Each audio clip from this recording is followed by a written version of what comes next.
Is renting really just throwing your money away? It's a question that honestly haunts almost everyone who is just trying to make smart choices with their cash. You've probably heard your parents, or maybe your friends, say that buying a house is this massive financial milestone, and that renting is just, well, paying somebody else's mortgage. But what if the academic data actually suggests a totally different perspective? Today, we're going to explore this, along with a bunch of other common money concepts, by looking directly at evidence-based research. Let's get into it. There is a fantastic quote that perfectly sums up our entire approach today. It goes like this: investing has been solved. We're going to use index funds. That's it. The hard part is our psychology absolutely gets in the way. Think about that for a second.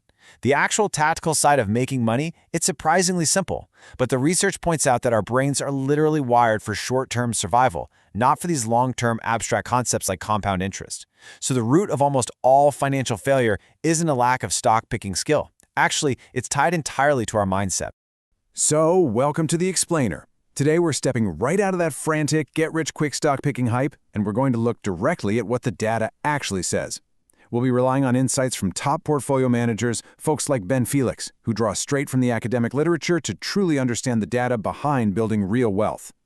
Here is the cognitive roadmap for The Explainer today, so you know exactly how we'll build this paradigm shift step by step. First up, psychology and goals. Second, the biggest decision, housing. Third, common financial mistakes. And finally, number 4, evidence-based investing. All right, let's dive right into Section 1, Psychology and Goals, Building the Foundation. Money is really just a tool, and we have to define what a good life looks like before we can effectively save for it. So how do we actually set proper financial goals? Well, academic researchers have tested this, and they've come up with a proven 3-step framework. Step 1, just write your goals down on a piece of paper. Okay, pretty standard. But step 2 is where it gets interesting. Double that list. Research indicates that this extra pressure forces your brain to dig deeper, eliciting much more meaningful goals that probably wouldn't come to mind right away. And then step 3, filter all those goals through something called the PERMA model to see if they'll actually hold up over time. Okay, so what is the PERMA model? It basically breaks down the core components of true human flourishing into 5 pillars: positive emotion, engagement, relationships, meaning, and accomplishment. Let's say your big goal is to buy a flashy sports car. Does it fit in here?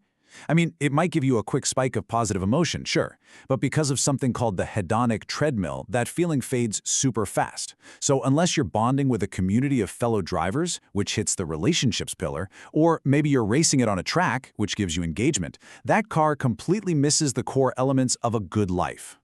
The research strongly suggests that your financial goals need to map directly onto these 5 pillars.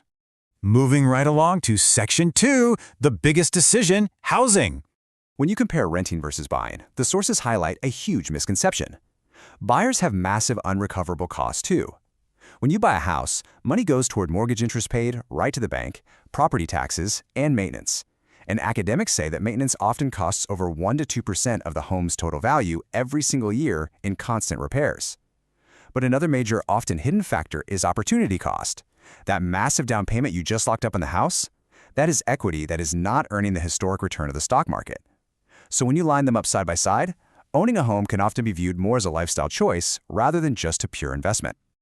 A really helpful way to test this out for yourself is the 5% rule. It works like this. Take the total purchase price of the home you want, multiply it by 5% to account for all those phantom unrecoverable costs of homeownership we just talked about, and then divide that by 12. So, as an example, if you're looking at a $300,000 house, 5% of that is $15,000. Divided by 12, and you get $1,250. According to the data, if you can rent a similar place for $1,250 a month or less, renting mathematically comes out ahead. It keeps you mobile, and crucially, it leaves your cash free to invest in the broader market. All right, having tackled real estate, let's get into Section 3, Common Financial Mistakes. An absolutely crucial point here is opportunity cost and compound interest. If you go out and spend $10,000 today, maybe on a new car or a big luxury vacation, you aren't just spending 10 grand. If that same $10,000 had been invested in the stock market at a historical 7% return over 40 years, it would turn into a staggering $150,000. Every single dollar you spend today literally reduces your potential future wealth. It's a huge reminder to make sure your current purchases actually align with that true perma-level joy we talked about earlier. because the future opportunity cost is just massive. Now, spending isn't the only pitfall we have to watch out for. Mistake number 1 is not investing in your human capital, basically your rare, complementary skills that totally dictate your earning power. Another huge pitfall highlighted in the research is hoarding cash. Listen, if your money just sits in a bank account or literally under your mattress, at a standard 3% inflation rate, you are going to steadily lose a huge chunk of your purchasing power.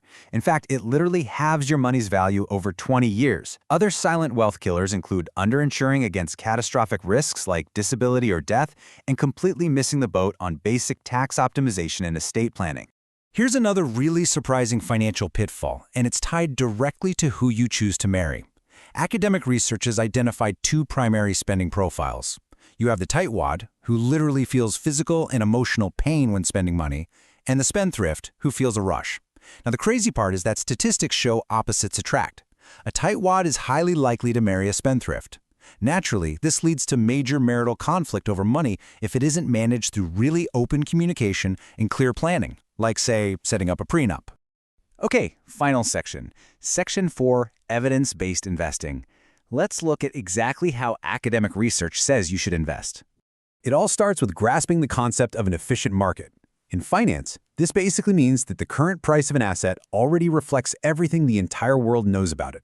So if you think you should buy some trendy AI stock right now, the theory suggests that your expectation is already entirely baked into the price today. The data shows time and time again that trying to pick individual winning stocks or trying to time the market is statistically incredibly difficult to pull off.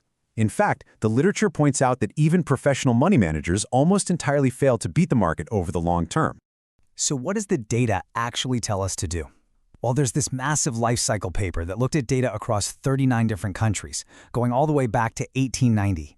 They ran 1 million simulated lifetimes. What they found is that the mathematically optimal portfolio for long-term wealth and retirement is a 100% equity index fund portfolio.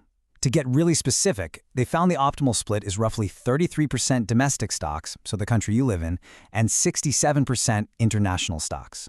That split acts as a shield to protect you just in case your own country experiences severe inflation or a massive economic downturn. And once those broad index funds are purchased, the research points to a really counterintuitive approach. As the source highlights, one of the best approaches is to not look at your investments. The more people look, the less risk they take and the lower returns they earn. Seriously, checking your portfolio every day can expose you to everyday market volatility, which often triggers our primitive brains into panic selling. The data absolutely supports buying your investments, setting them up, and then basically forgetting your password. Just leave them alone. We've covered a tremendous amount of ground today, from the deep psychology of why we spend, all the way to the raw mathematical power of index funds. But as we wrap up this explainer, I really want to leave you with this one final provocative thought. Ask yourself, is your money building your life, or are you just building a pile of money? Remember, wealth is simply a tool. Make sure you use it to actually build a life you love. Thanks so much for joining me today, and I'll catch you next time.